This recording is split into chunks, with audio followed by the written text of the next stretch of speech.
Bonjour. L'euro a atteint de nouveau plus haut et le mouvement s'est accéléré assez rapidement.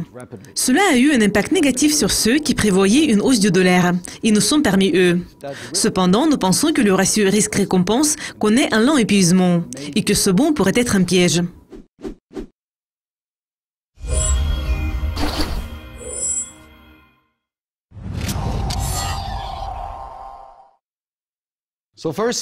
Tout d'abord, jetons un coup d'œil au mouvement de l'euro sur notre plateforme FinGraphs. Voici le graphique horaire de l'euro-dollar. Comme vous voyez, le mouvement s'est accéléré de façon impressionnante au début et au milieu de janvier. Nous pouvons voir que nos objectifs impulsifs ont été atteints. Ils devaient nous mener vers le niveau de 1,2140 à 1,2260. Nous pourrions toujours calculer notre deuxième objectif impulsif étendu. Mais nous le voyons assez rarement, car c'est un objectif difficile à atteindre. Il pourrait nous mener vers le niveau un peu plus élevé, entre 1,23 et 1,24.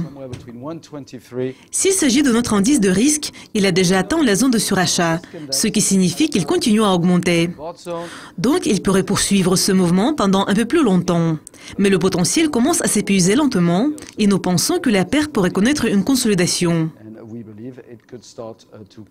Sur le graphique journalier, nous observons une situation pareille. Nous voyons que depuis la consolidation qui a eu lieu du mois de septembre au mois de novembre, l'euro s'est accéléré et a bondi en janvier. Nos objectifs impulsifs sont également atteints sur ce graphique. Notre delta, ou la volatilité que nous calculons, la largeur de nos plus grandes enveloppes, est entre 8 et 9. Donc, nous pouvons toujours calculer notre deuxième objectif impulsif étendu. Il pourrait nous mener vers le niveau de 1,25, 1,28. Mais nous pensons qu'il sera difficile d'atteindre cet objectif, car nos enveloppes se touchent. Donc, c'est un signe de stress sur le marché.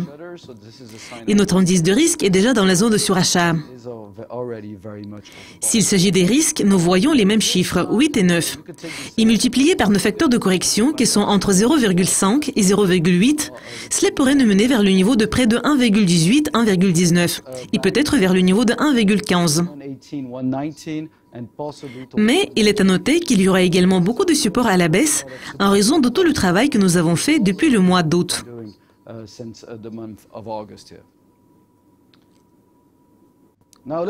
Et analysons le graphique hebdomadaire présentant le scénario à long terme.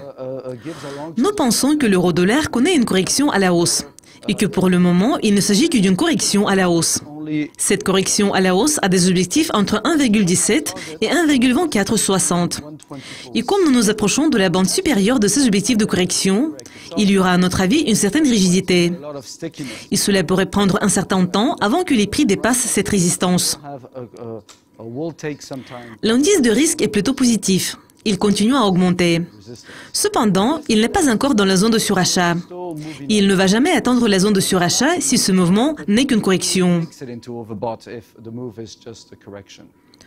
Nous n'avons pas de graphique à très long terme sur l'euro sur notre plateforme. Donc, nous nous rendons sur TradingView pour analyser le graphique mensuel de l'euro-dollar. Et nous voudrions souligner 2 points. Tout d'abord, il est à noter que la tendance baissière que nous observons depuis la clôture des bougies mensuelles se poursuit. Les lignes de résistance reculent également. Et nous voyons probablement une forte résistance au niveau de 1,25 ou légèrement au-dessus de ce niveau. Le niveau de résistance peut être dépassé, mais cela exige également beaucoup d'efforts et beaucoup de travail. Nous pensons que si le niveau de résistance est dépassé, actuellement cela va demander plus de travail, parce qu'il y a aussi beaucoup de supports à ces niveaux.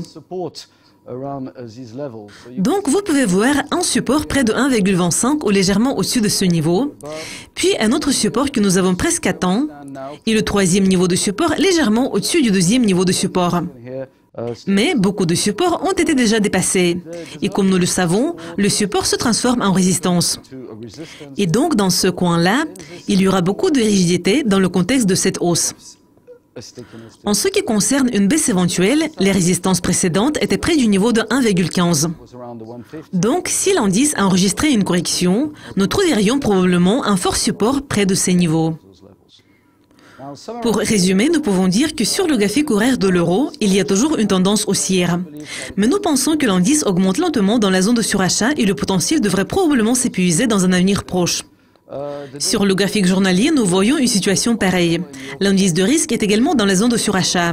Donc, il y a peut-être un peu plus de potentiel, mais la tendance est également en train de s'épuiser.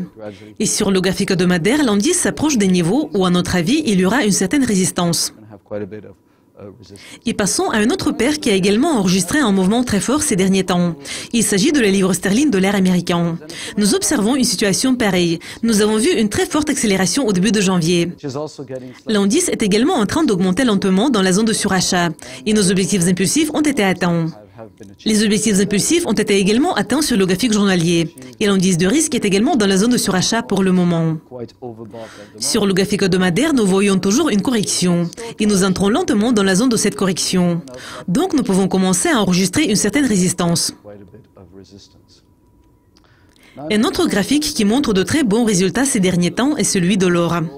Nous avons des prévisions vraiment positives sur l'or à long terme. Nous pensons qu'il pourrait atteindre 15 000 d'ici la fin de l'année. Cela dit, pour le moment, nous pensons que sur le graphique journalier, nous nous approchons lentement de la zone de surachat et nous pourrions enregistrer une forte hausse dans un avenir proche. Mais en général, nous pourrions enregistrer un retracement au cours de ces 2 ou 3 prochains mois avant que l'indice n'enregistre un vrai bond. Et le graphique horaire nous montre déjà une situation étendue, car nous avons atteint nos objectifs et l'indice de risque augmente lentement dans la zone de surachat. Donc, l'or pourrait connaître une nouvelle hausse. Mais en général, nous nous attendons toujours à un retracement à la fin de février, au début de mars. Et nous allons probablement atteindre des niveaux bas que nous avons vus en décembre. Et il est également intéressant de parler de l'indice Goldbacks. Nous avons également des prévisions très positives à long terme. Mais il est intéressant de voir qu'il n'a pas vraiment suivi l'or. Il y a toujours une correction et l'indice s'approche du niveau de la résistance de nos objectifs de correction. Donc nous devrions probablement voir la fin de ce mouvement dans un avenir proche. Et la tendance semble également être assez étendue sur le graphique horaire. L'indice a atteint ses objectifs, a presque atteint la bande supérieure de ses objectifs et l'indice de risque n'est pas encore dans la zone de surachat, mais il s'approche lentement de ce niveau. Un autre argument en faveur du dollar est fourni par les taux d'intérêt. Les taux d'intérêt augmentent et au cours de ces 2 prochains mois, ils devraient atteindre les plus hauts précédents de façon plus cohérente. Nous pensons que le taux de référence des obligations à 10 ans pourrait atteindre 2,8%. Nous pensons que cela aura une influence positive sur les États-Unis et sur le dollar américain. La reflation se réaccélère et les États-Unis, c'est la région la plus dynamique. Donc, à notre avis, les États-Unis et le dollar américain devraient profiter de cette situation. Nous voudrions également mentionner que les taux d'intérêt américains ont un différentiel positif qui connaît une tendance haussière par rapport au taux des obligations à 10 ans de tous les autres pays importants. Donc, nous voyons probablement une forte dynamique ou une hausse générale de l'écart de taux d'intérêt en faveur des États-Unis.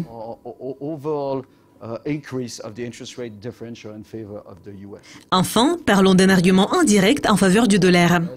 Nous allons jeter un coup d'œil à l'indice Dow Jones Eurostoxx sur une base hebdomadaire. Nous pensons qu'il y a toujours un certain potentiel. Il pourrait probablement atteindre le niveau au-dessus de 4000, peut-être même le niveau de 4400 d'ici le milieu de cette année. L'indice de risque connaît une hausse, mais il n'a pas encore atteint la zone de surachat. Donc, nous voyons de bonnes possibilités en Europe. En ce qui concerne les États-Unis, le S&P 500 connaît toujours une tendance haussière qui va probablement se poursuivre pendant un peu plus longtemps. Mais elle a presque épuisé son potentiel et l'indice de risque est déjà dans la zone de surachat. Donc, ce qui pourrait expliquer cette surperformance de l'Eurostoxx à ce stade avancé et mature du cycle, c'est probablement le fait que l'euro devrait connaître un affaiblissement au cours de ces quelques prochains mois. Et donc, nous pensons que c'est une autre confirmation indirecte de l'épuisement du potentiel de hausse de l'euro que nous allons voir à l'avenir. Et notre dernier graphique pour aujourd'hui, c'est le point de vue des traders présentant les perspectives à court terme de l'euro. Voici les graphiques en 60, 15 et 4 minutes. Vous voyez qu'il y a probablement un certain potentiel de hausse sur le graphique en 60 minutes. Et nos objectifs nous montrent un potentiel de hausse pour atteindre le niveau de 1,23 L'indice de risque n'est pas encore dans la zone de surachat pour le moment. Cela dit, sur le graphique en 15 minutes, nous avons atteint notre deuxième objectif impulsif. La tendance est assez étendue et l'indice de risque est dans la zone de surachat. Et sur le graphique en 4 minutes, nous avons probablement atteint le plus haut intermédiaire. Si nous jetons un coup d'œil aux différents niveaux pour parler d'une baisse éventuelle que nous pourrions voir à l'avenir lorsque la tendance va s'inverser, donc si nous analysons nos objectifs de correction à la baisse qui s'établissent souvent près de la bande inférieure de nos enveloppes, Nous allons voir que sur le graphique en 4 minutes, ils sont près du niveau de 1,2230. Sur le graphique en 15 minutes, près du niveau de 1,2150. Et sur le graphique en 60 minutes, près du niveau de 1,2040 ou 1,2030. C'est une base vraiment intéressante et nous l'observons depuis le début de janvier. Donc nous pensons toujours que c'est une exagération et que nous devrions voir un retracement de l'euro-dollar. Cependant, n'oubliez pas que les marchés peuvent rester irrationnels plus longtemps que vous ne pouvez rester solvable. Donc suivez toutes les règles de gestion de l'argent. Merci beaucoup et bon week-end.